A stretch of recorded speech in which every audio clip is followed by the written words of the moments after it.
Let's have a look at the condition commonly known as tennis elbow. The official title of it is lateral epicondylitis or epicondylosis.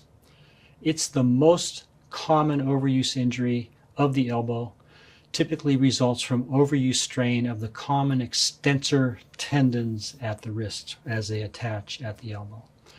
Although it's called tennis elbow, this condition can also occur in any other activities that involve repetitive stress on the wrist extensors. Lateral epicondylitis refers to an inflammatory condition at the tendons of the wrist extensors.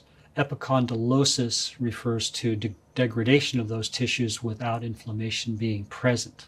Symptoms are made worse by activity and may include pain at the lateral elbow. Possibly sometimes there's moderate swelling and limitation with wrist extension or flexion, and that limitation due to pain. In advanced cases of tennis elbow, even shaking hands with somebody will create pain for the client. In most cases of tennis elbow, the primary injury is to the tendon of the extensor carpi radialis brevis, just distal to its attachment on the epicondyle. Next, we're going to be demonstrating assessment through testing.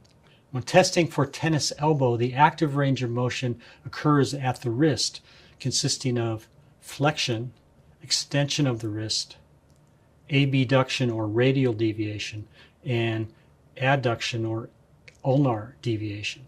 Depending on the severity of the injuries, these active motions may or may not cause pain.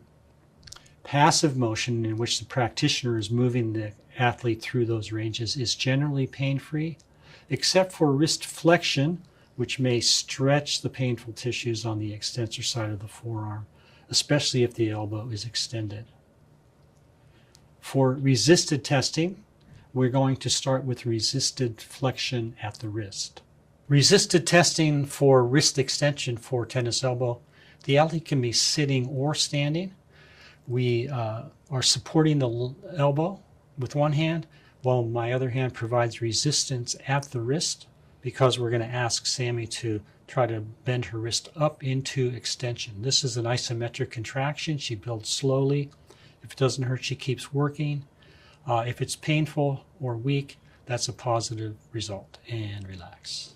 When doing the palpatory exam for tennis elbow, palpation over the lateral epicondyle should be done from the side rather than from the top, because we want to avoid pressing into the brachioradialis, the supinator, and the radial nerve as it passes down across the elbow into the forearm. Tenderness may be reported at the common extensor origin on the lateral epicondyle, like right on the bone. It could be at the myotendinous junction of the extensor carpi radialis brevis. It could be at the attachment of the extensor carpi radialis longus on the supracondylar ridge. The site of maximal tenderness during the palpatory exam should correspond to the findings of the manual resistive tests that we did in those several positions to isolate either the brevis or the longus.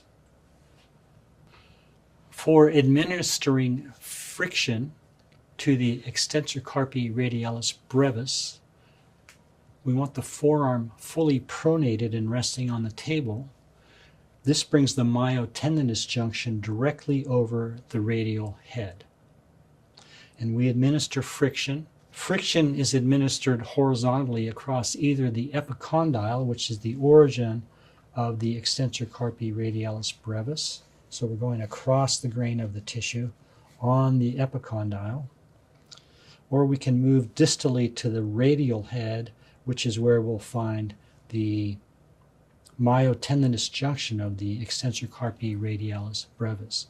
So here's the radial head, and typically there's a little bit of discomfort, a little bit distal to that as well. So wherever the tenderest spot is to your palpatory exam is where you would administer the friction. And again, this is slow, moderately deep. The first treatment takes about a minute or so, and we would normally expect to see reduction in pain after about a minute. If your assessment has revealed that the extensor carpi radialis longus is at fault, or also at fault along with the extensor carpi radialis brevis, in order to apply friction to the longus, because the tendon fibers attach perpendicular to the long axis of the humerus, friction is actually administered vertically along the humerus, just proximal to the supracondylar ridge. So here's the condyle, palpate for the supracondylar ridge, and then the friction work is done actually in this direction because the extensor carpi radialis longus comes up and attaches with the fibers more horizontal on the humerus. So again, friction is done slowly, pressure in both directions. First treatment lasts about 60 seconds, looking for a reduction in the pain the client has been complaining about.